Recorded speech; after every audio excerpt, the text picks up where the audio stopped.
어머님, 며느님이 남자랑 택시 타고 떠나는 거 봤어요.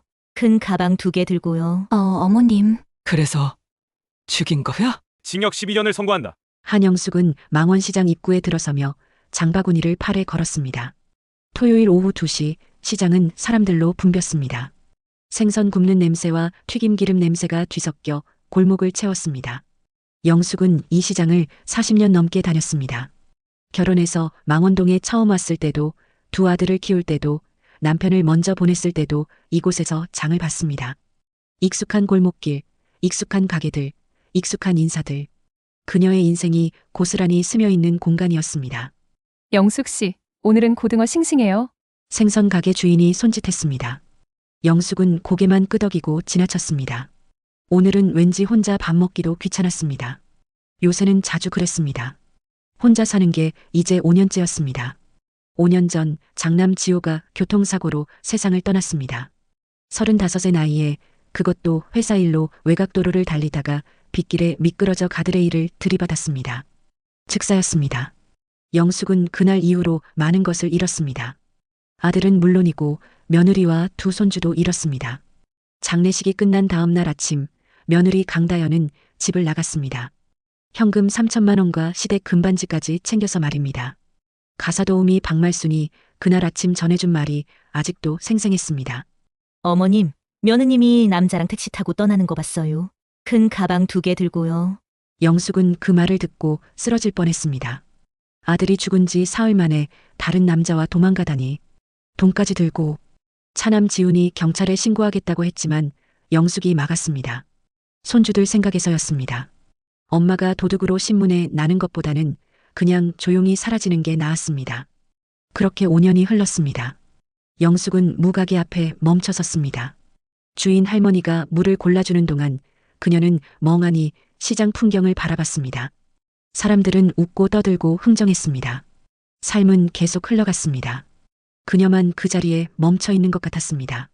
여기 있어요. 영숙 씨. 무 한 봉지를 받아들고 영숙은 골목 안쪽으로 걸었습니다. 떡볶이 집 앞을 지나칠 때였습니다. 발이 저절로 멈췄습니다. 플라스틱 테이블에 앉은 3사람이 보였습니다. 여자 하나, 아이 2. 여자는 낡은 파카를 입고 있었고 아이들은 얇은 점퍼 차림이었습니다. 10월 말 날씨에 입기엔 너무 얇은 옷이었습니다. 그들 앞에는 떡볶이 한 그릇이 놓여 있었습니다. 1인분이었습니다. 여자는 떡 2개를 집어서 아이들 접시에 나눠 담았습니다. 그리고 자신은 국물만 떠먹었습니다. 영숙은 숨을 죽이고 그 모습을 지켜봤습니다. 여자의 옆얼굴이 보였습니다. 야윈 얼굴, 퀭한 눈, 거칠어진 손. 하지만 영숙은 한눈에 알아봤습니다. 며느리 강다연이었습니다. 심장이 쿵 내려앉는 기분이었습니다.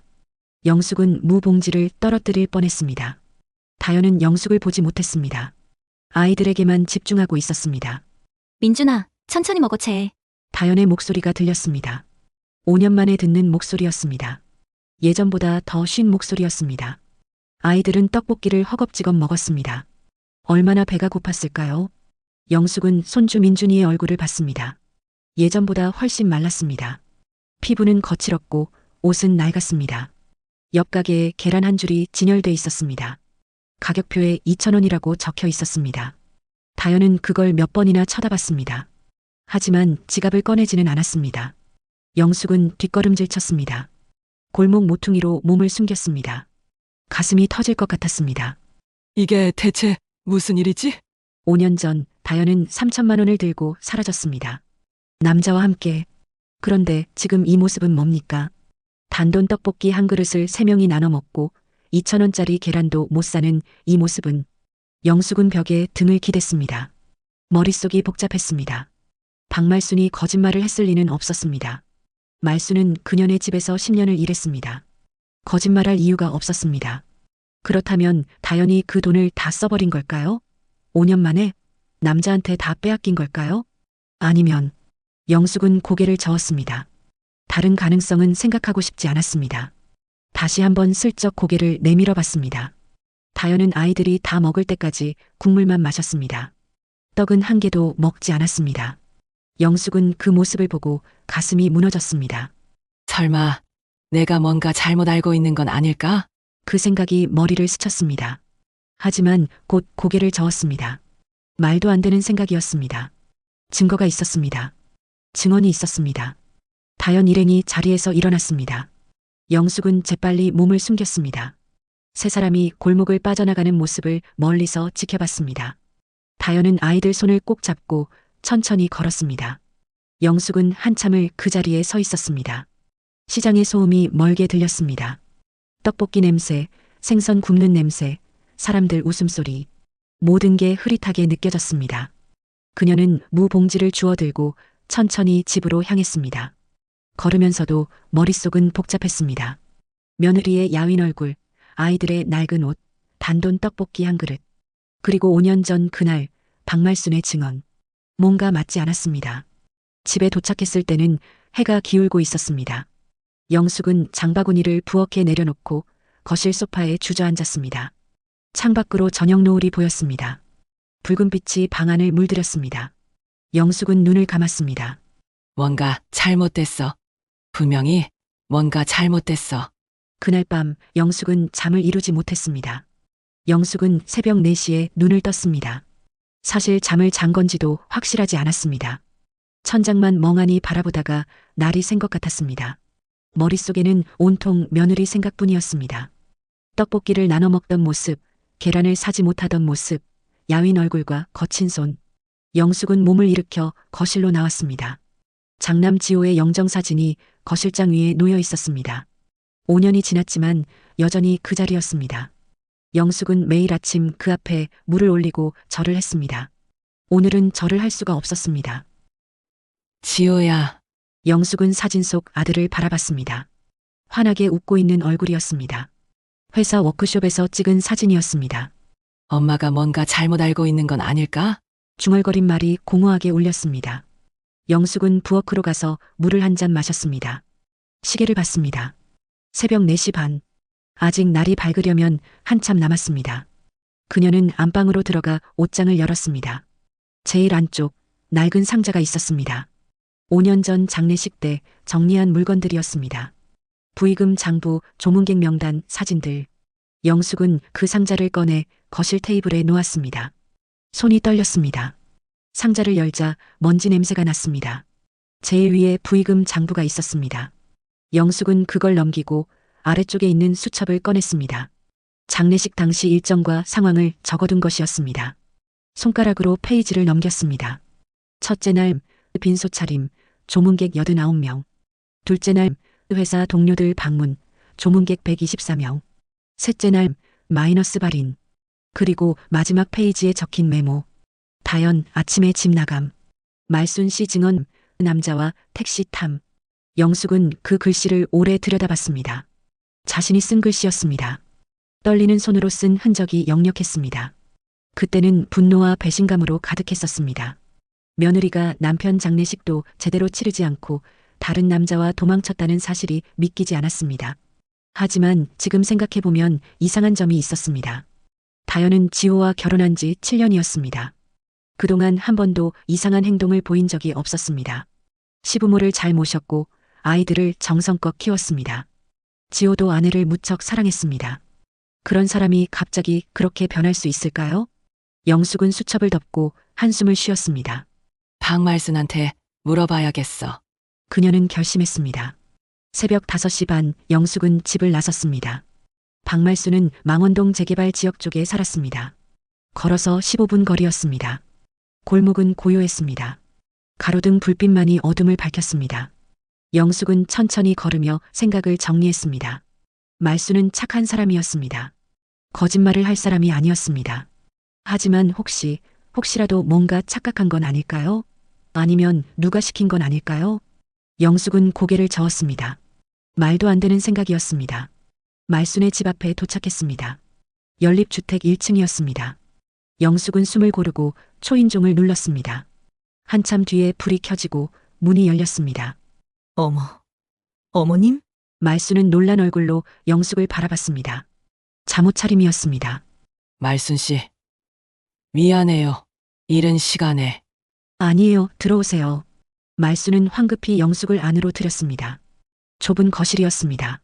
영숙은 소파에 앉았습니다. 차 드릴게요. 아니에요. 괜찮아요.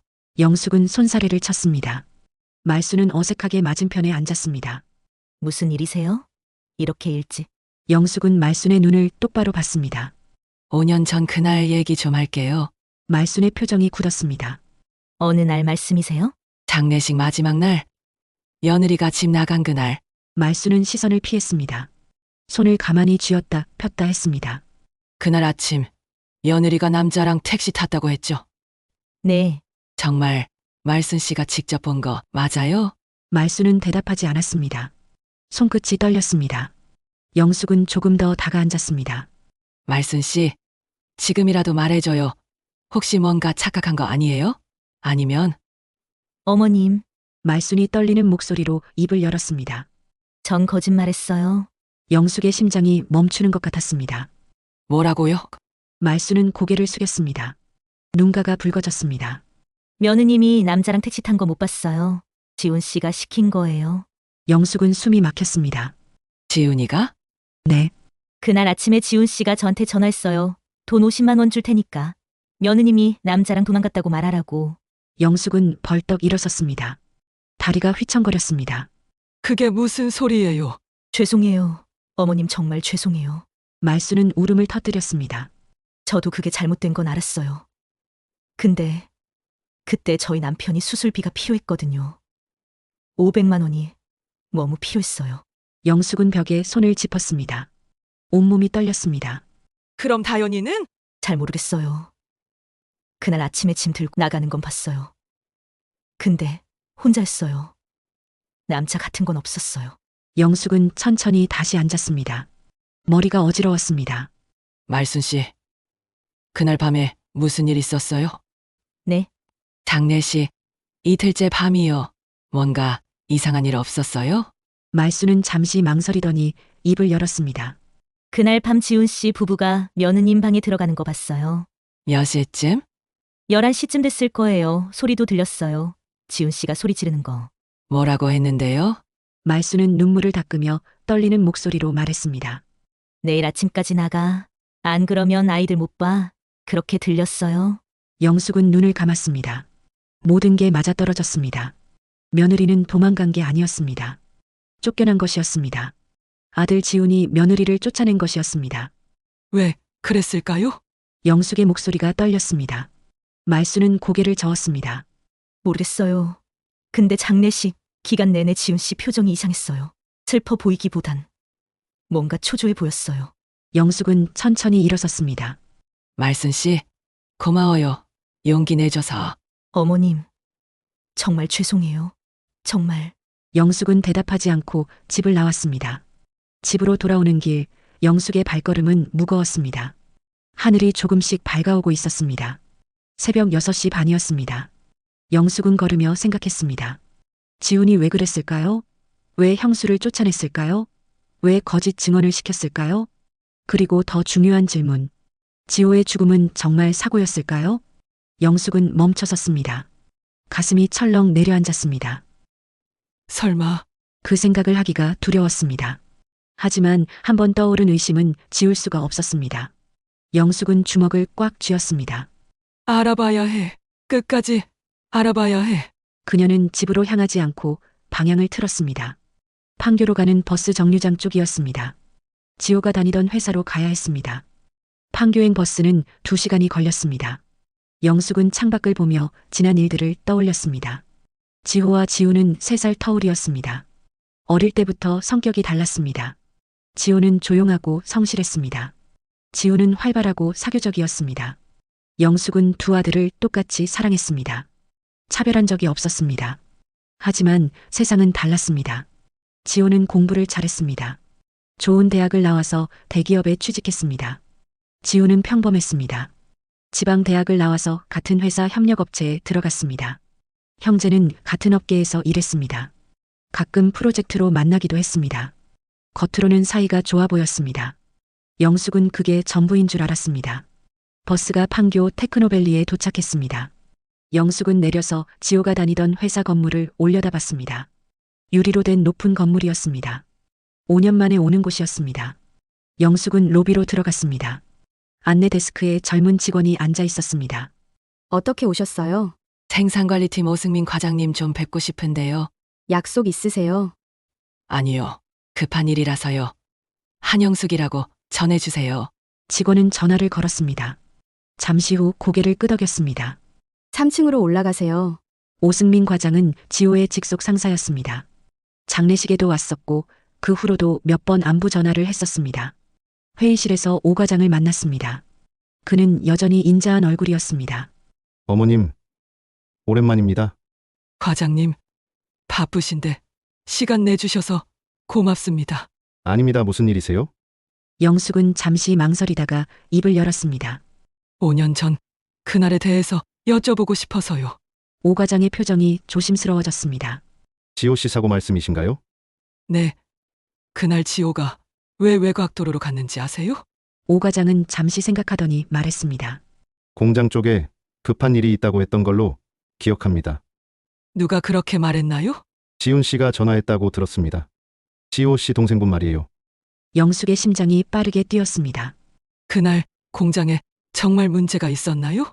오 과장은 고개를 저었습니다. 그게 이상한 게 나중에 확인해 봤는데 공장엔 아무 문제가 없었어요. 네. 저도 이상해서 당시 공장장한테 물어봤거든요. 그날 설비도 정상이었고 생산도 정상이었대요. 영숙은 손을 꽉 쥐었습니다. 그럼 왜 지호가 거기로 간 거죠? 저도 모르겠습니다.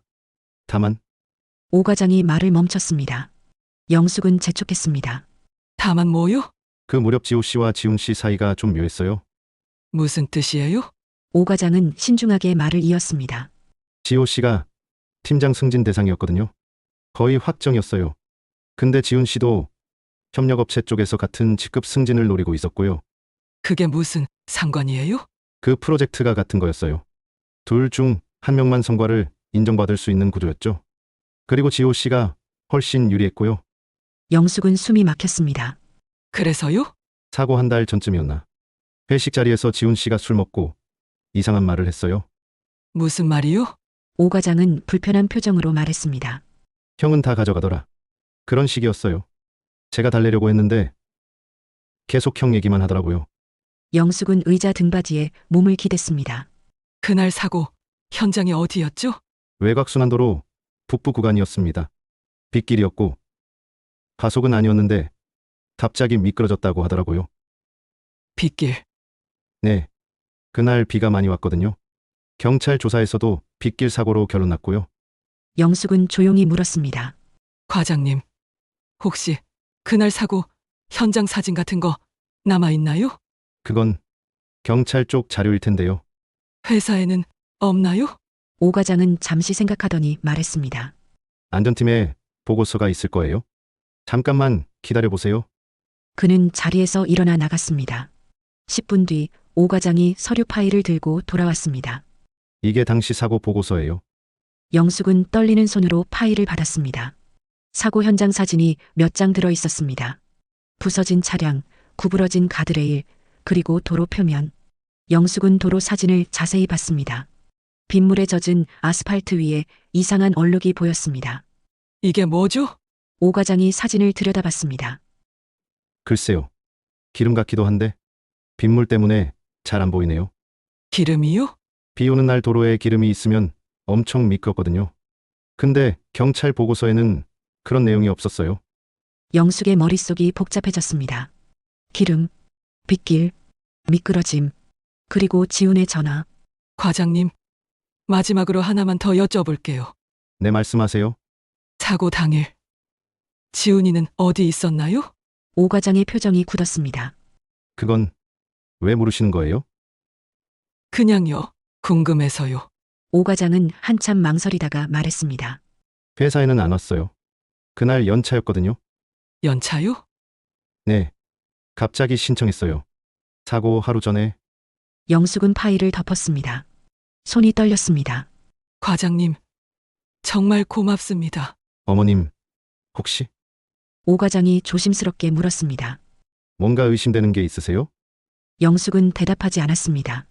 대답할 수가 없었습니다. 회사를 나와서 영숙은 벤치에 앉았습니다. 다리에 힘이 풀렸습니다. 모든 게 맞아떨어졌습니다. 승진 경쟁, 형에 대한 질투, 그날의 전화, 연차, 그리고 도로의 기름. 영숙은 얼굴을 손으로 감쌌습니다. 설마, 정말 설마. 하지만 의심은 확신으로 변하고 있었습니다. 지훈이 형을 죽였습니다. 아니, 죽게 만들었습니다. 그리고 그걸 숨기기 위해 며느리를 쫓아냈습니다. 영숙은 벤치에서 일어났습니다. 온몸이 떨렸습니다. 분노인지 슬픔인지 알 수 없었습니다. 그녀는 핸드백에서 핸드폰을 꺼냈습니다. 지훈의 번호를 찾았습니다. 손가락이 통화 버튼 위에서 멈췄습니다. 아니야. 전화하면 안 돼. 증거가 필요했습니다. 확실한 증거가. 영숙은 핸드폰을 도로 넣었습니다. 그리고 다른 번호를 떠올렸습니다. 며느리 다연의 번호. 하지만 5년이 지난 지금 그 번호가 살아있을 리 없었습니다. 직접 찾아가야 해. 영숙은 결심했습니다. 망원시장에서 봤던 그 모습. 다연은 분명 그 근처에 살고 있을 것입니다. 영숙은 판교를 떠나 다시 망원동으로 향했습니다. 버스 안에서 창밖을 보며 그녀는 눈물을 참았습니다. 지호야. 미안해. 엄마가 너무 늦게 알았어. 그리고 다른 생각이 떠올랐습니다. 다연아. 너는 얼마나 힘들었을까? 5년 동안 혼자서 아이들과 함께. 영숙의 가슴이 무너졌습니다. 망원동에 도착한 건 오후 2시였습니다. 영숙은 시장 근처를 천천히 걸으며 다연을 찾았습니다. 하지만 쉽지 않았습니다. 망원동은 넓었고 사람은 많았습니다. 영숙은 떡볶이 가게 주인에게 물어봤습니다. 아줌마. 혹시 여기 자주 오는 젊은 엄마 있어요? 아이 둘 데리고 다니는? 그런 사람 많은데요? 좀 여인 편이고 옷이 낡았어요. 떡볶이 한 그릇을 셋이 나눠 먹고. 가게 주인이 고개를 끄덕였습니다. 아, 그 엄마. 가끔 와요. 재개발 지역 쪽에 사는 것 같던데. 어디쯤이에요? 정확히는 모르겠는데 저쪽 골목 쪽이에요.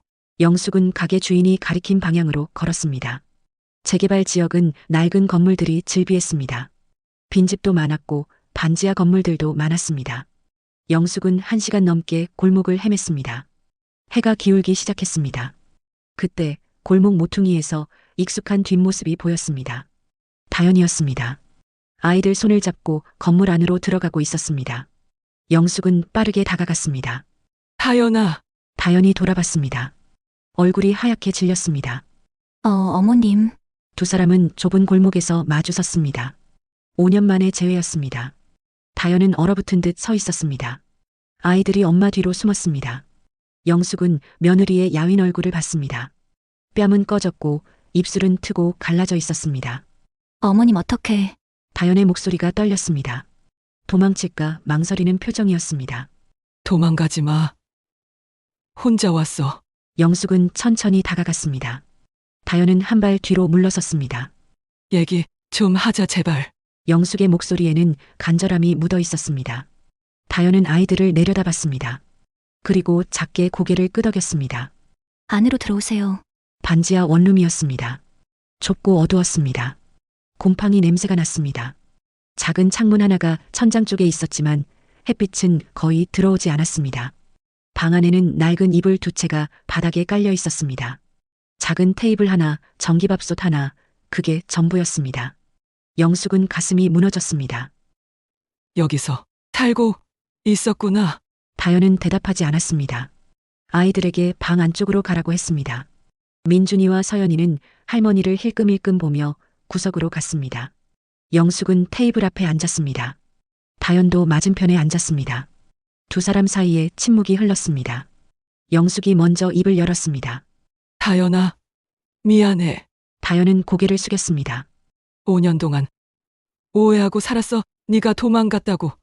돈 들고 남자랑 떠났다고 믿었어. 다연의 어깨가 떨렸습니다.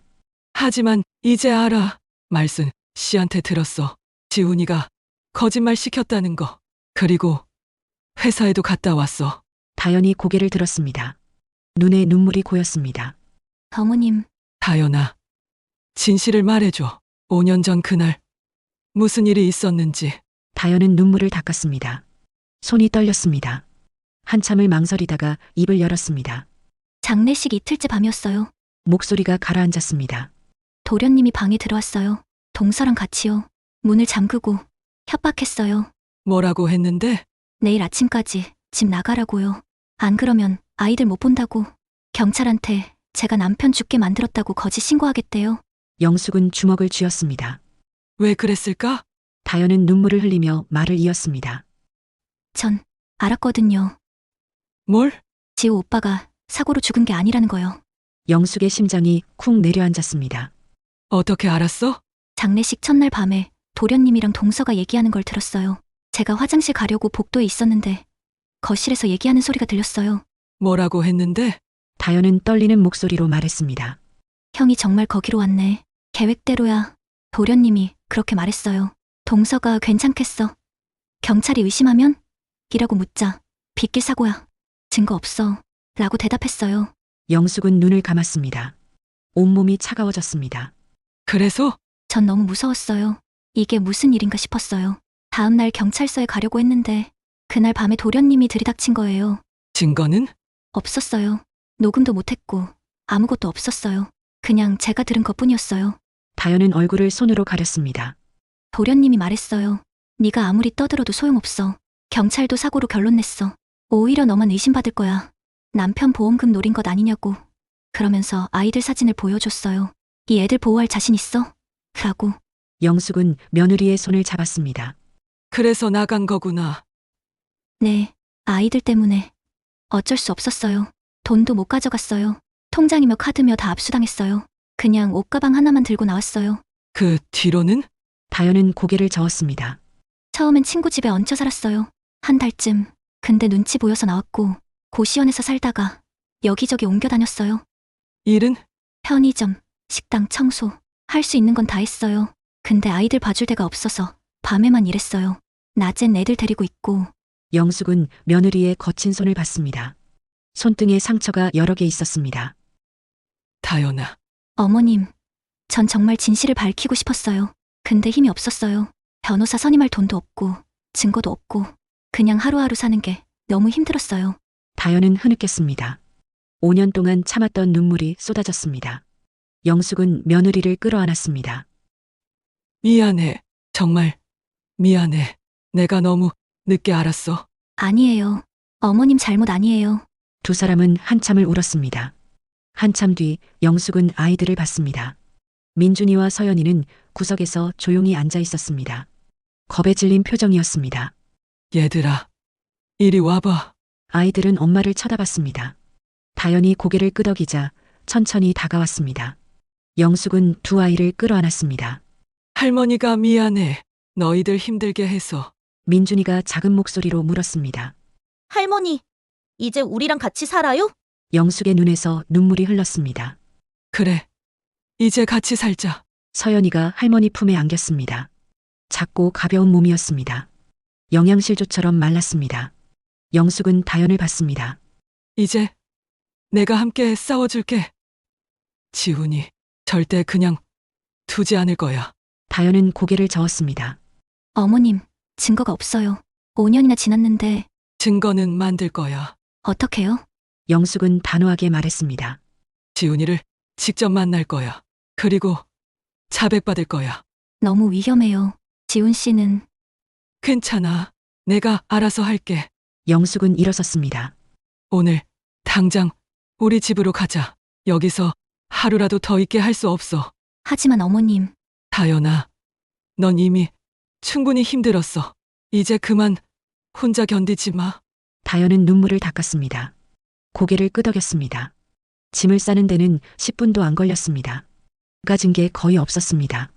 옷가방 하나, 아이들 책가방, 그게 전부였습니다. 영숙은 다현과 아이들을 데리고 집으로 향했습니다. 택시를 탔습니다. 창밖으로 망원동 풍경이 스쳐 지나갔습니다. 영숙은 생각했습니다. 어떻게 지훈이를 자백받지? 녹음을 해야 했습니다. 확실한 증거를 만들어야 했습니다. 그런데 지훈이가 순순히 말할까요? 5년이나 숨겨온 비밀을 그냥 털어놓을까요? 영숙은 한 가지 방법을 떠올렸습니다. 유산 문제였습니다. 지호의 사망보험금과 진명의 문제. 지훈은 그걸 노리고 있었습니다. 영숙은 그걸 미끼로 쓸 생각이었습니다. 택시가 영숙의 아파트 앞에 멈췄습니다. 다현과 아이들이 내렸습니다. 아이들은 주위를 두리번거렸습니다. 엄마, 여기가 할머니 집이야? 응. 영숙은 현관 비밀번호를 눌렀습니다. 문이 열렸습니다. 들어와.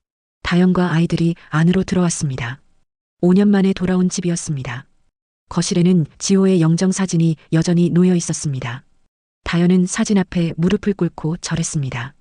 눈물이 뚝뚝 떨어졌습니다. 오빠, 미안해. 제가 지키지 못했어. 영숙도 사진 앞에 앉았습니다. 지호야. 이제 엄마가 해결할게. 동생이 한 짓. 반드시 발견할 거야. 밤이 깊어갔습니다. 영숙은 휴대전화를 꺼내 지훈의 번호를 찾았습니다. 메시지를 보냈습니다. 지훈아. 내일 집으로 와. 유산 정리 문제로 할 얘기가 있어. 잠시 뒤 답장이 왔습니다. 알겠습니다. 어머니 몇 시에 갈까요? 영숙은 답장을 보냈습니다. 오후 2시. 그리고 휴대전화를 내려놓았습니다. 내일이면 모든 게 결판날 것입니다. 영숙은 창밖을 봤습니다. 달이 떠 있었습니다. 지호야. 지켜봐. 엄마가 반드시 진실을 밝힐게. 다음 날 오후 1시 영숙은 거실 테이블 밑에 녹음기를 숨겼습니다. 작은 보이스 레코더였습니다. 어젯밤 편의점에서 산 것이었습니다. 다영과 아이들은 안방에 있었습니다. 영숙은 문을 닫으며 당부했습니다.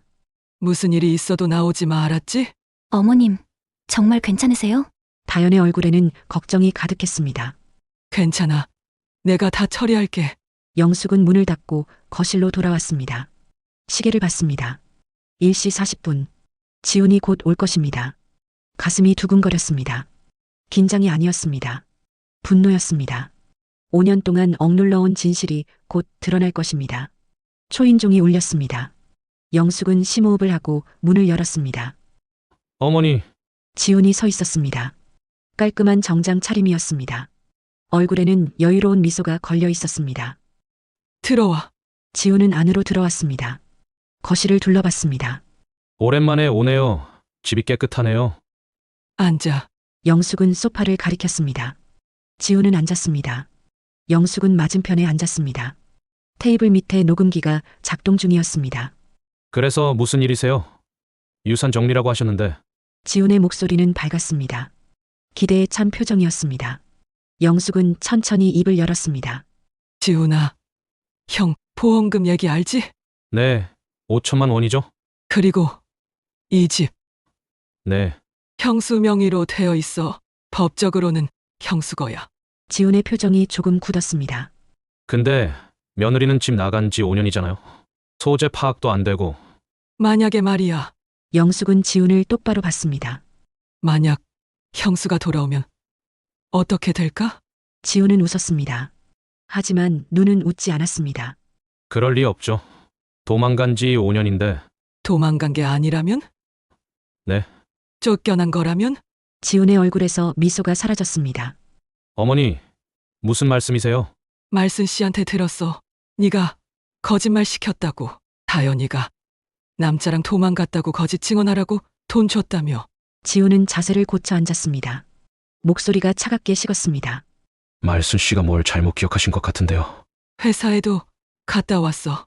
오 과장한테도 들었고. 뭐려? 그날 네가 형한테 전화했다고. 공장에 문제 있다고 거짓말했다고. 지훈은 일어섰습니다. 어머니, 대체 무슨 소리 하시는 거예요? 앉아. 영숙의 목소리에는 힘이 실렸습니다. 지훈은 망설이다가 다시 앉았습니다. 지훈아, 솔직하게 말해. 형 죽음이 정말 사고였어? 당연하죠. 빗길 사고였어요. 그날 네가 연찬했다며. 하루 전에 갑자기. 지훈은 입을 다물었습니다. 그리고 사고 현장에 기름이 있었대. 경찰 보고서에는 없었지만. 그건 지훈아, 영숙은 테이블에 손을 짚었습니다. 엄마한테 솔직하게 말해. 네가 형을 죽인 거지?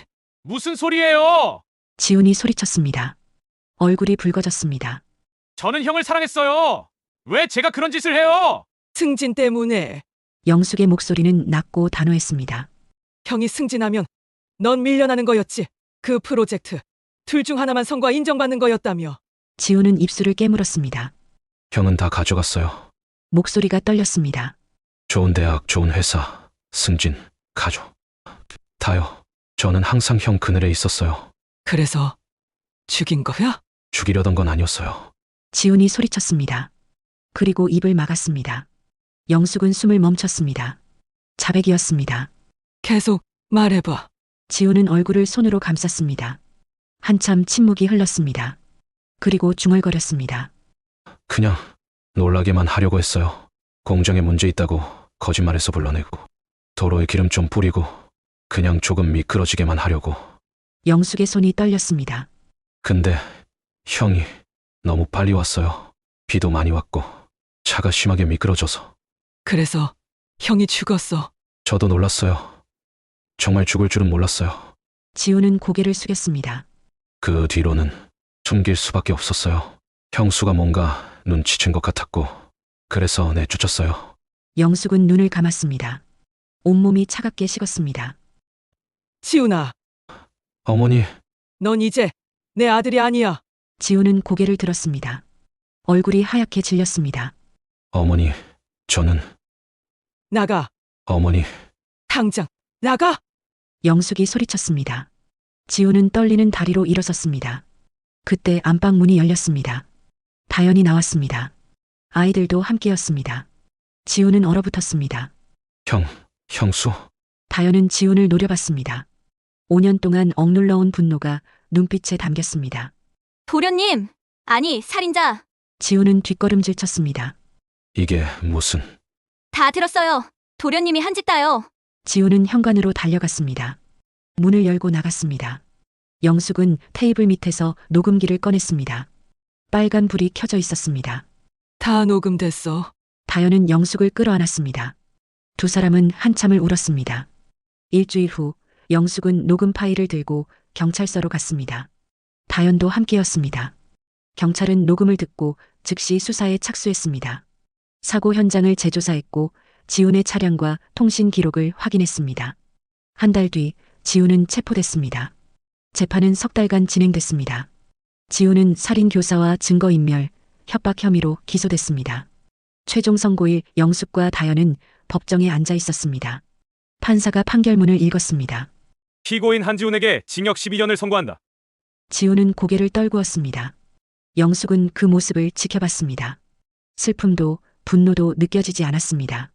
그저 텅 빈 기분이었습니다. 법정을 나오며 다연이 물었습니다. 어머님, 괜찮으세요?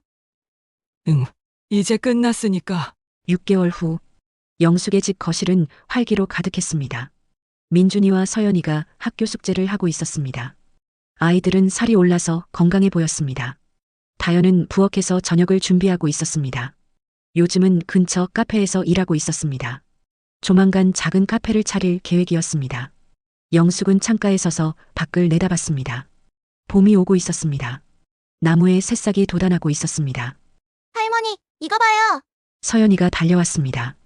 그림을 들고 있었습니다. 가족 그림이었습니다. 할머니, 엄마, 오빠, 그리고 자신.